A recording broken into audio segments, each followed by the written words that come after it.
On behalf of Ellis Funerals, I would just like to thank you for inviting me here today to conduct the family interview for the passing of your grandmother Mildred, or Millie. And I'd just like to take the time to express my condolences for the loss of your grandmother to yourself and your family. I'd just like to let you know before we start that I will be taking some notes so that I can put together a really special and nice ceremony for Mildred. And if you've got any questions throughout this interview, just let me know and we can stop and go over those. The funeral home has provided me with a few details that I will confirm with you throughout this. But other than that, I will just ask you lots of questions about her so that I can get a really good idea about her, her family, her life, and that sort of thing. So I've got here that her name was Mildred Ann Young, is that correct? Yes, that's correct. And she was born on the 1st of January 1940. Yes. Okay, and I'll just grab your details before we start. So I've got Kate Martin. Yes. And what's your email address, Kate? ZarkaCJJ@gmail.com. And just the best contact phone number for you, Kate? 0412 Yep. 838397. And you're obviously her granddaughter? Yes. Okay, and just to confirm, it will be a chapel ceremony and then progressing to the cemetery for the burial service. So, Mildred was obviously married, however her husband did pass away about 10 years ago. What was his name, Kate? His name was James Ivan Young. Yeah. And any nicknames for James? Oh, Jimmy. They used to Jimmy. call him Jimmy, yeah. Okay. And Mildred obviously had a few siblings, but they unfortunately have passed away as well. What were their names? She did. She had 3 sisters. They were Jennifer, Yep. Julianne, Yep. and Elizabeth. And who were her parents? And Mildred's parents, what were their names? Her parents were Robert and Lois McLaughlin. Okay. And where was Mildred born? Mildred was actually born at the Royal Women's Hospital Okay. in Carlton, Victoria. And what did she do in her early life in terms of schooling, childhood, that sort of thing? Any real memorable moments that you knew about? Well, they had a hard life. They always struggled. Yep. They grew up in Tasmania. Yep. They moved to Tasmania and for work, and then they moved back to the mainland for work also, but then they actually moved back to Tasmania again. Okay. So lots of moving Lots around. of moving, yes, lots of moving. And then back to Tassie. And so schooling obviously always changed. for Yes, the always girls. changing, and there was no university. There was no schooling outside primary school or high school. Okay. And so in terms of work life then, what did Mildred do for work? She mainly did retail work. She worked at grocery stores. Yep. And department stores, which were back then, and just did work like that. But she had no real professional skills. Okay. But she loved her retail work. She loved dealing with customers, so she was happy doing that. So a people person? Yeah, very people person. And then eventually she got a job in a hospital as a cleaner. And as a cook as well, so it was a cleaner / cook, and she loved that as well. Okay. So moving on, so she obviously married James. Yes. And how did they meet? They met at a sporting event because James was heavily involved in athletics. Okay. And he was a runner. And they met at a athletics event, which was lovely, and they they married very young. They married at, Millie was only 18 when they married. And they married in Tasmania, and they married without without Millie's parents being at the ceremony. Okay. Without.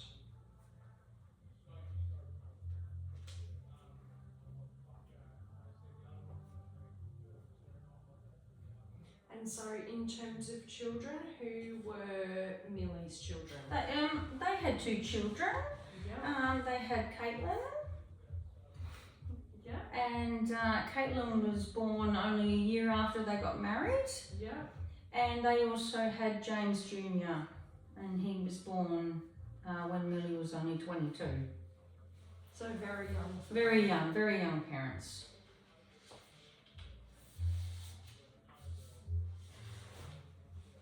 At 22, you said. Yes.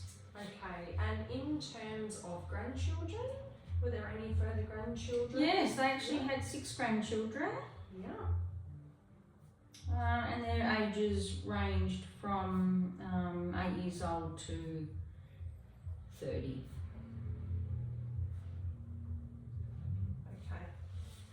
And in terms of places they lived, you've obviously mentioned Tassie, Yeah. back to the mainland, back to Tassie. Where did they end up settling for the majority of their life? They ended up settling on the mainland actually, due to James's work. Okay. After Millie had James Jr., she never actually worked again. Okay. So it was just the income of James at that stage. So she just became a housewife after that. So they basically, all their moves were to do with James's work and where he could get work. Okay, rightio. And in terms of cultural heritage, spiritual beliefs, was she spiritually inclined, religiously inclined, that sort of thing? Well, they were Christians, definitely. Yeah. They did go to church, yes, they did. Yeah. Look, I wouldn't say that it was the be all end all, but they did attend church every Sunday. Okay. The children were baptised. Yep. And they were involved in the church, definitely, and they were involved in some charity groups with the church as well. Okay. So very giving then. Yes, very.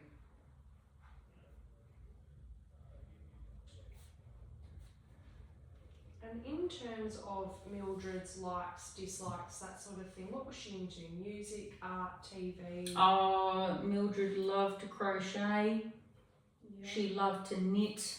So loved her crafts. Oh, then. she loved her craft. She loved to knit.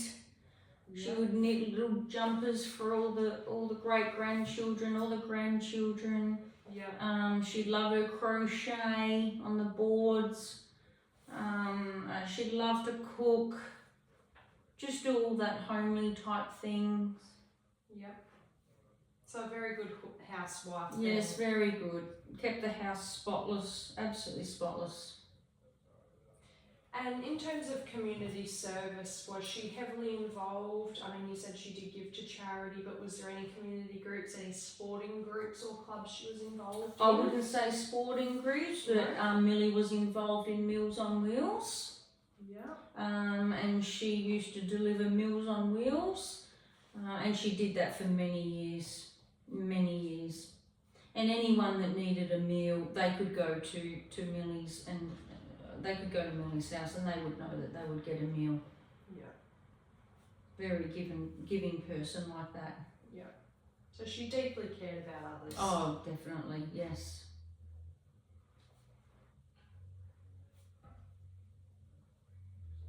And in terms of, I guess, food and drinks and that sort of thing, was there anything you'd often catch Millie eating, or what was her favourite thing Oh, to go she to? loved a Sunday roast. Yep. Yeah, Millie loved a Sunday roast.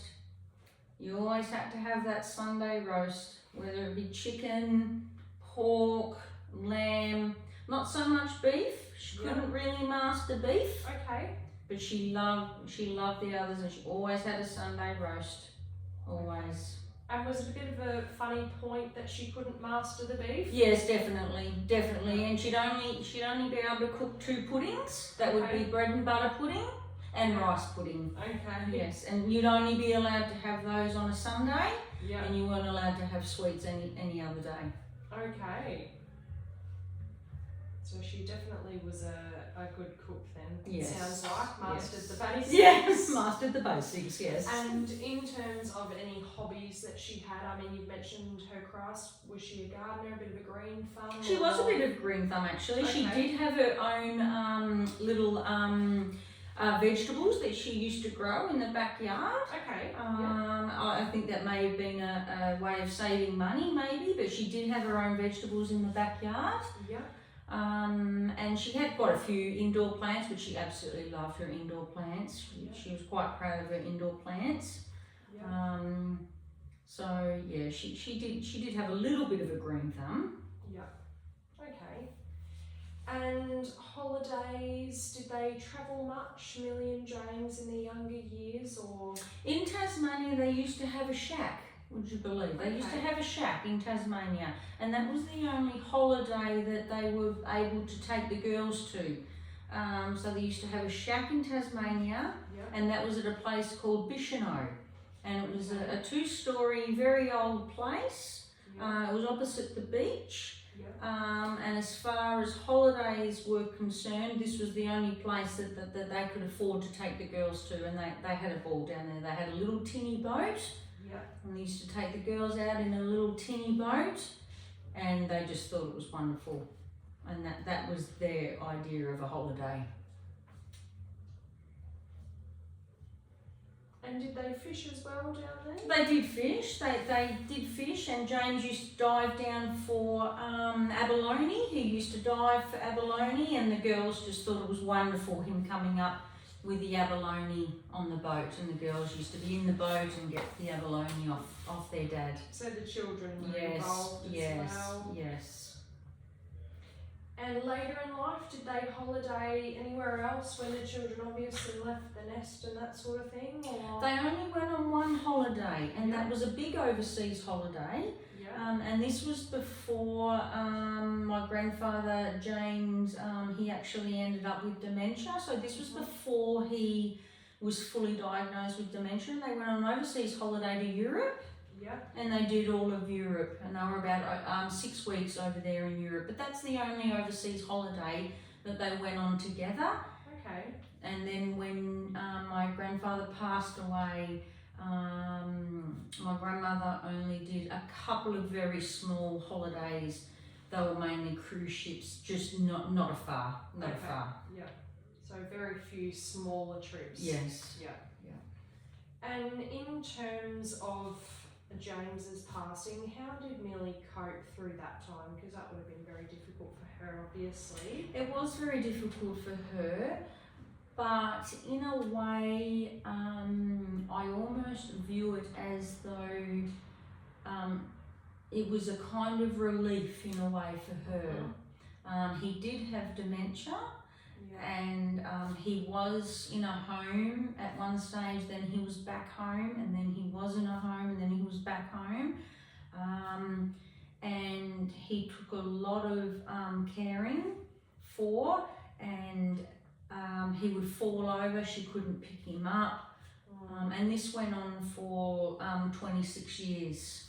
Wow. This went on for 26 years, so it was a long time that she cared for him for 26 years. So in a way, I almost think that she thought it was a little bit of a relief, even though she does love him to bits and death, she does love him. I think she felt a bit of relief, actually. Yeah, and that would be difficult being somebody's carer. Yeah, definitely. She was his carer, yes. Okay, yeah. So difficult for her, but obviously it's a tricky one.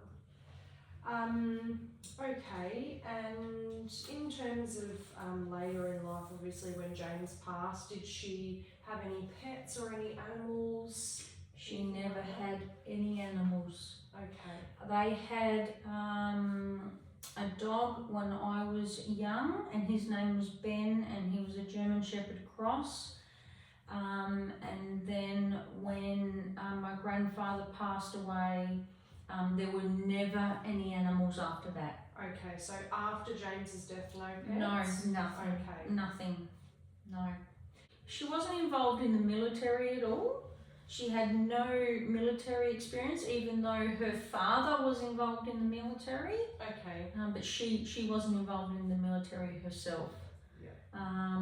But she was a very keen netballer when she was young. She was the captain of her netball team. She also was a swimming coach. So she was quite busy when she was young. Okay. And obviously moving forward with arrangements for her service, I do know through my conversations with the funeral home that she obviously become very unwell, and yeah, her illness did happen and progress very quickly. So that would have obviously been very hard for the family. Is there any mention that you'd like me to make of her illness or anything like that during her service? This was very unexpected. It was her illness was unexpected. Yep. You go to the doctor for one thing. You have a routine chest x-ray, and it turns out that you have something major. And we honestly thought, oh, Nan's just got asthma. She's always got asthma all the time. And the constant cough that she's got, it's just an asthma cough. But no, it was something a lot more sinister than that. Yeah. Did you want to make mention of anything like that? Look, I just think people should be a little bit more vigilant with their health. Would you like to encourage others through her service to do that and be a little bit more careful? Well, I just think if you have a persistent illness, a persistent symptom, don't just put that down to something that you think that you've had since you've been a child. Yeah. Because it could be something a lot more sinister, and in this case it was.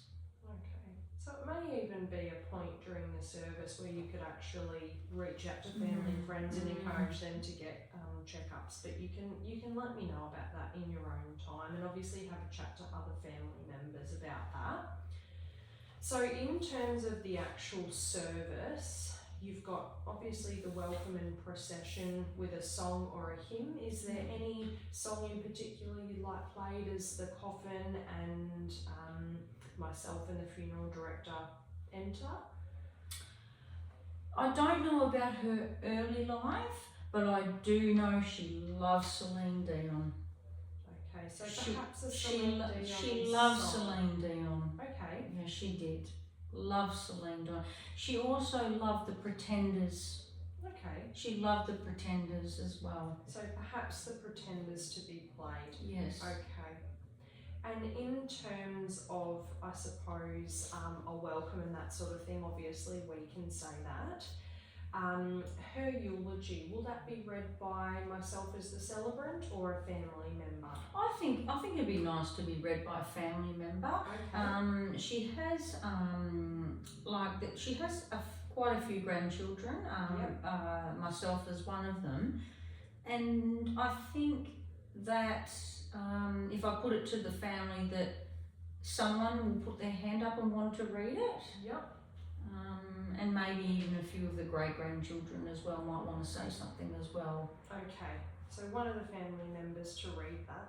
And who is putting her eulogy together? Is that myself, something you'd like me to do, or is that something the family will organise? Well, I'd actually like your help to do that, Jade, if that's okay. Yep, so we can just put down here celebrant to assist. So we can obviously chat about how that's going to work later on. But I've just made that note here that I can obviously assist you or whoever in writing that eulogy. Yeah. Will there be any speeches during the ceremony?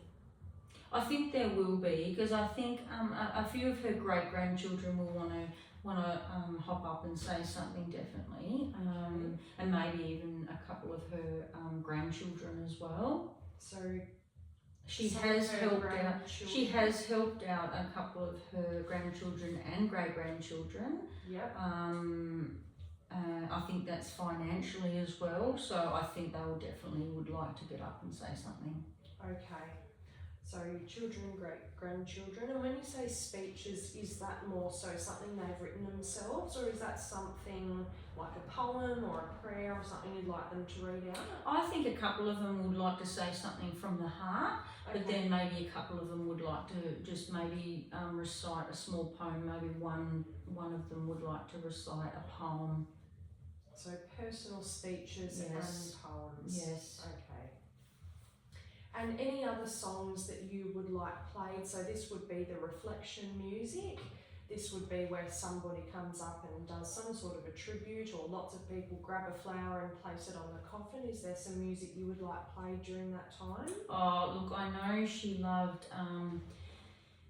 loved Yellow Roses. Okay. So I'm sure I'd like to incorporate that somewhere. And she loved the song Harbour Lights, and I'm not too sure who it's sung by.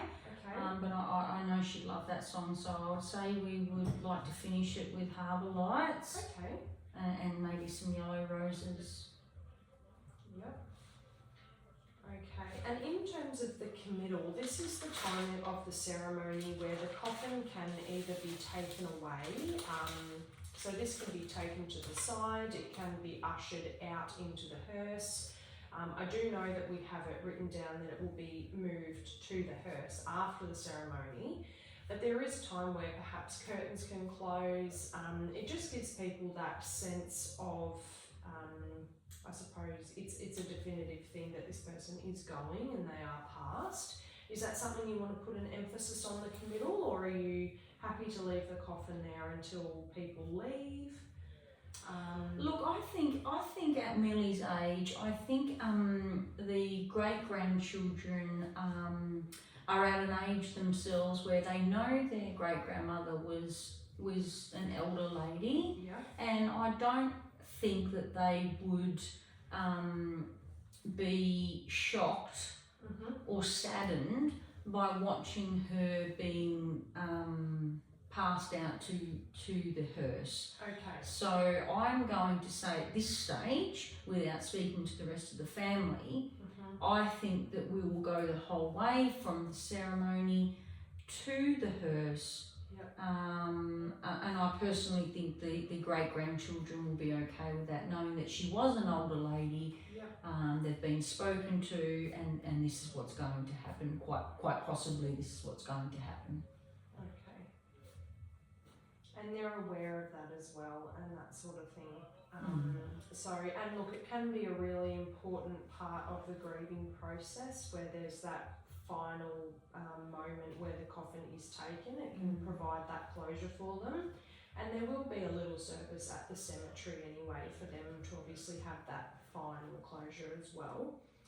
And obviously you've made mention that you would like some closing music, so I mean we can play a couple of these songs a few times if it was one of their favourites and that sort of thing. I think we have pretty much covered everything. Is there any points you'd like me to add? Anyone you'd like me to mention during the ceremony? Any special mentions? I know Nan did have a very good friend, and her name was Christine. Yep. And I know that she would be hurting quite badly, so I think we could mention Christine, who's been Nan's rock. Okay. And I know she's quite saddened and shocked by the whole quickness of everything, of her passing. So I'd like to mention her, how she's been quite supportive throughout the whole thing. And I think as far as pallbearers go, Yep. I think we might use the boys in the family as the pallbearers. Yep. So and that who, would and who will well, that would be my husband, Zane, Yep. and that would be my son Geordie, Yep. and that would be my brother Jay, Yep. and that would be his sons, Zach and Lockie, Yep. and that would be my son-in-law Jesse. Okay. And I can call upon them during the ceremony so that they know when to come up the front and that sort of thing. Yeah. So that's fine, we can do that. If there's one thing about Millie you would like me to mention, one thing she's to be remembered by, what would that be? I would say her generosity. Okay. Her generosity. Her generosity. If you ever needed anything at all, whether that be food, money, Yep. support, Yep. love, just a hug, you would go to Millie for that. And she would not say no to anyone. And I'd like her to be remembered by her extreme generosity. Okay. Just a beautiful person. Gone too soon. Yeah.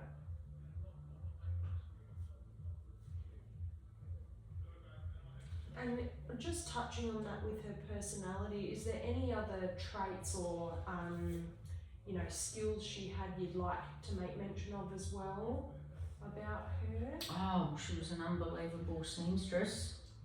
Yep. Made all her own clothes. Yep. Made all the kids' clothes. Yep. So I'd love to mention that. Yep. What Okay. a wonderful seamstress she was. And you've got those. Is there anyone that would like to bring up a piece of her clothing, do you think? Oh, there's probably people with still her clothing. Okay. Yes. So Baby's perhaps- clothing, baby's knitted jumpers still in boxes. Yes. So perhaps we could incorporate one of those pieces of clothing into her ceremony. So incorporate a piece of clothing she has made.